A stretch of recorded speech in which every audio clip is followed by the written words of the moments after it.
and then land on like my knees and then give a punch to somebody. So I had all that going on. And my husband then went to the gynaec and said, you know what, this is not easy. Are you sure she should be doing this?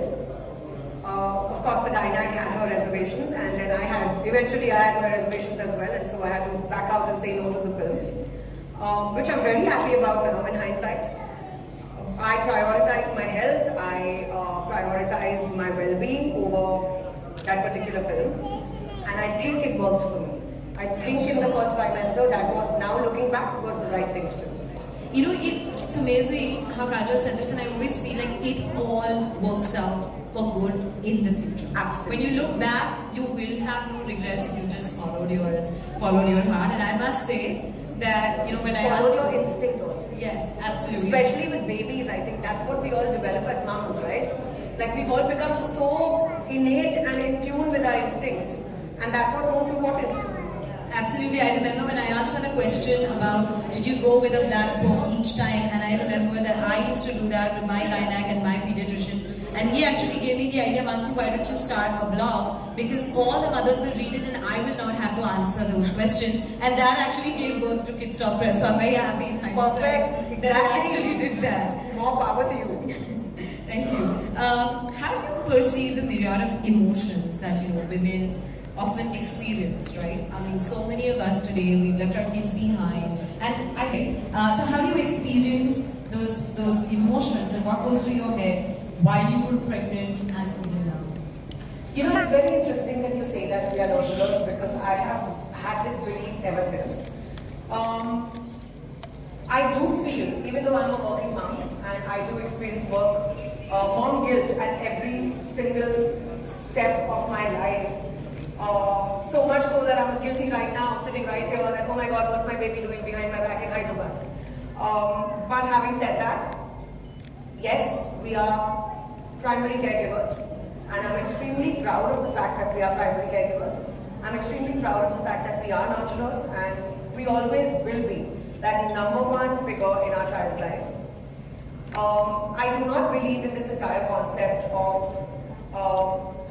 of course, fathers are extremely important, but I do not believe in this misconstrued fact where only the fathers are supposed to do anything. You know, like okay, I've done my bit, I've given birth to the child, now it's your job to take care of the child. No, I don't think that's the way it is.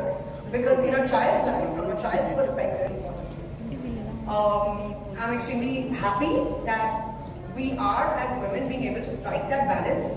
But I'm also extremely happy about the fact that, you know, there are a lot of moms out there who choose their babies over their jobs. And I think that's fabulous. If you have the luxury to do that, it is phenomenal. And hats off to you for being able to make that choice. Now coming to your question, which I have forgotten. What did you ask? I said the myriad emotions, but I think you answered that in many different emotions, yes.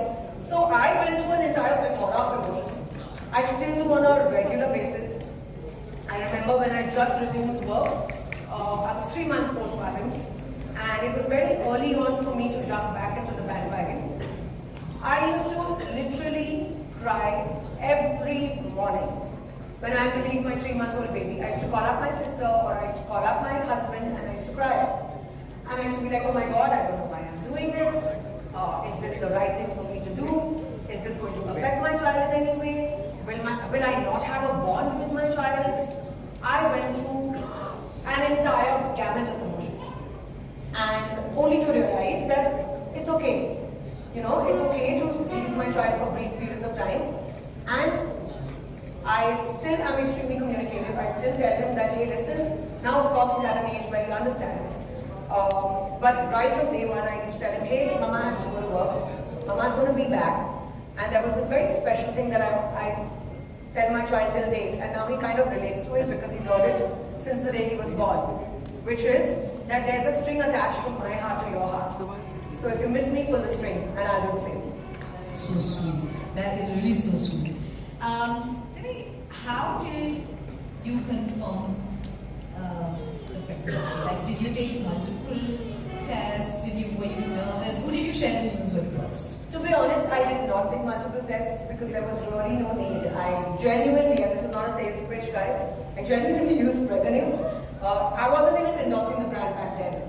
And I was pretty sure because it's a very accurate test. And of course, we were excited, we were nervous. It was that was overwhelming. Not the media, not the number of people I meet, but that point in my life was very overwhelming. I was at my mom's place at that point of time, and my husband came back from work, and I called him up and I said, hey, listen, I have this feeling, I've skipped my period, I have this feeling, I'm at mom's, why don't you go to the chemist, buy the Prega News test kit for me and come back home. He got 2. And he ran back, and the 2 of us were in the bathroom testing it. My parents were impatiently waiting outside. We come back, and I come back crying. Again, I know I've cried at several occasions. At every step of the way I've cried, guys. But I came out crying. And of course, there were tears of joy, and there were tears of feeling very emotional. And that's when we knew. And the first people to share the news was with our parents, with my parents.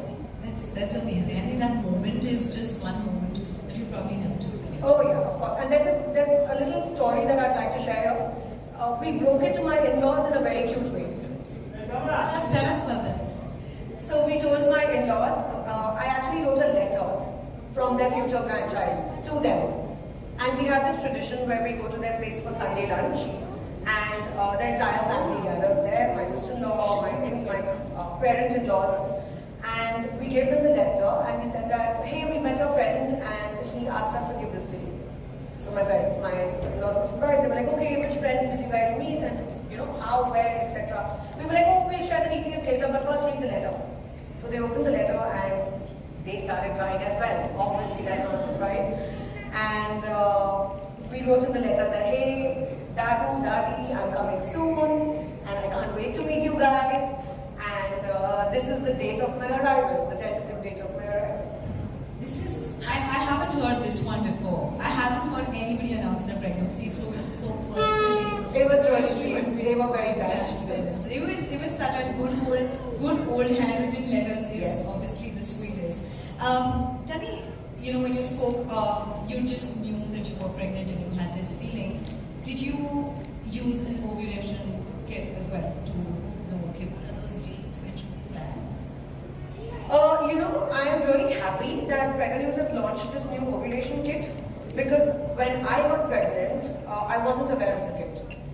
I was monitoring my ovulation through an app. And of course, I was being very vigilant about my dates and being very vigilant about, has my period come on the exact day that it's supposed to? Am I 1 day late? What could this mean? What could my delay of the period mean? Do I have PCOD? I did have PCOD as a teenager, but I was like, okay, could that be an interference? Could that be a hindrance till date? My lifestyle is too busy to be true. Will stress be a factor? So I had all these things in my mind. Of course, we conceived when we were on a holiday, which is like the best way to conceive because there's zero stress involved.